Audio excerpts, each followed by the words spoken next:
আসসালামু আলাইকুম, আশা করি সবাই ভালো আছেন, সুস্থ আছেন। আজকে আমি আমার ওয়াইফকে নিয়ে আমাদের চাঁদপুরের নতুন যে হোটেল অ্যান্ড রিসোর্ট গড়ে উঠেছে, সেই জায়গাটা মূলত আমরা দেখতে যাব।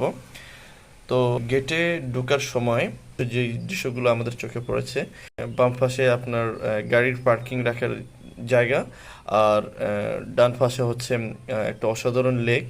আর লেকের সাথে অসাধারণ মানে সারিবদ্ধ গাছ, যা দেখতে খুবই সুন্দর লাগছে। আর গাছের সাথে এস উই ক্যান সি, আপনারা দেখতে পাচ্ছেন যে জরিবাতি লাগানো আছে। আমার ওয়াইফও সেই দৃশ্যগুলো উপভোগ করছেন। জরিবাতি লাগানোর কারণে এই গাছগুলো দেখতেও সুন্দর লাগছে। আর এটা হচ্ছে রেস্টুরেন্ট, রেস্টুরেন্টের সাথেই লেক। তো আশেপাশের পরিবেশটাও অনেক সুন্দর লাগছে। তো বিকেল বেলায় আসার কারণে জায়গাটা দেখতে মানে খুব সুন্দর লাগছিল। এখানের পরিবেশটাও আমরা অনেক সুন্দরভাবে উপভোগ করতে পারছি। সারিবদ্ধ তাল গাছ, নারিকেল গাছ, তার সাথে অসাধারণ